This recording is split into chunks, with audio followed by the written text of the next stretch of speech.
think, like everything that Paul said about technology, that's going to help keep us safer.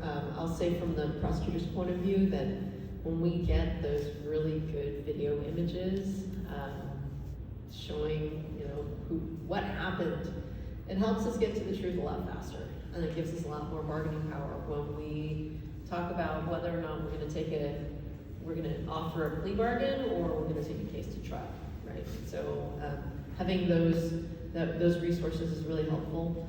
I think that Union Square and downtown parts of the city are well covered. The Tenderloin is well covered also by the CBD, but as Paul was saying, like residential areas. I know they've been trying really hard to get a camera program running in Chinatown, and that there are community activists who are working on that. Part of it is that they don't have enough internet bandwidth. And just imagine this, Chinatown is right next to the financial district, and they cannot get high-speed broadband internet into Chinatown. It's almost like a little bit of digital redlining, if you will. Because when it rains in Chinatown, the internet goes out. If you can imagine that, in San Francisco.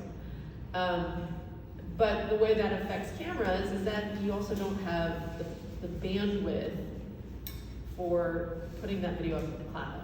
And so you can't have high definition cameras in Chinatown unless they're being saved to a local server. So those are projects I know that people are working on.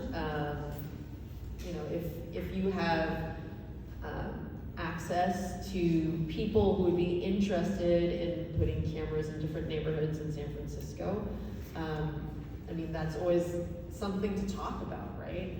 A way to communicate that to community groups who might help, get the community ground support for putting up cameras in their business districts. I don't know, I think that if there were grant programs for people to put cameras on their own homes, because not everybody has the resources or the knowledge or the technical wherewithal to get a Ring camera put on their home. And so maybe there's a program that could be developed around our vulnerable populations, like the disabled or the elderly, who could benefit from having that extra level of security. But we're not going to get enough police officers anytime soon to solve this problem. We're not going to get patrols out there anytime soon to solve this problem.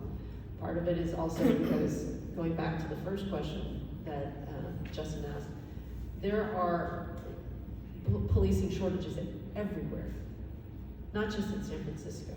It's everywhere. And in the city of Alameda, they offered a $75,000 bonus for anyone who would start working there. And they filled 2/3 of their shortfall within 5 months. So there's a lot of competition for people, laterals to go into different police departments. There's a lot of financial incentives, and San Francisco does not have that type of leverage.